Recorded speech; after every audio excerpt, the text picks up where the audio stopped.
feedback channel na ikai khumnabaga loinana ngasi October gi tang ani ing kumja lising ani ga kun mathoi thangje numitki maruoiba pau Gandhi Jayanti Bharat ki mafam khuding da pangthoknari Bharat ki maruoina satra satri singna Mahatma Gandhi ki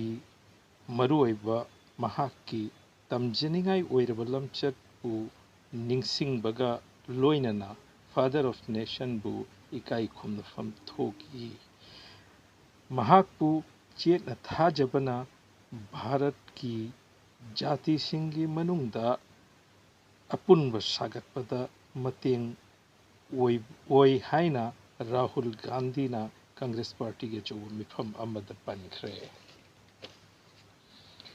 Bhutramathoi suba Assam Police Day pangthokhibada Assam gi police pu makhoina micham singgidamak hotnaba amasung rajya asida pung kunmari duty tawduna awaba kaya thengnariba sibu miyamna thagatnarakli October gi tang 18 dagi Assam gi school sing chayol amada numit humni tawduna school hanglagani aduga chahi 19 suraba satra satri singna vaccine kapthokadabani hairi District Agriculture Office Kasar na October gi tang kun gi manungda Kasar gi lawmi singna Bharat ki Prime Minister Kisan Yojana gi khudong chaba kaya piriba sida Kasar District ki Agriculture Office ta darkhast kauri akuppa pau www.kasar.com.in website tagi phangbigani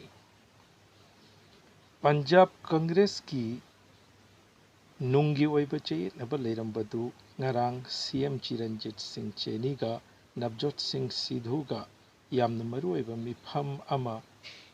phaminaraba tungda Sidhuna pukhatlakpa point ahum aduda CM na yaningba phongdoktuna party gi nungi oiba chayetnaba adu loisin Assam gi anauba SOP puthokre hairiba SOP asida hanagi matam adudagi pung ama komthokhankhre numidangi pung 10 dagi ayuki pung 5 fauba oire Assam gi cinema hall su hangbagi ayaba pire pau pathok chaba loisinjare feedback channel bu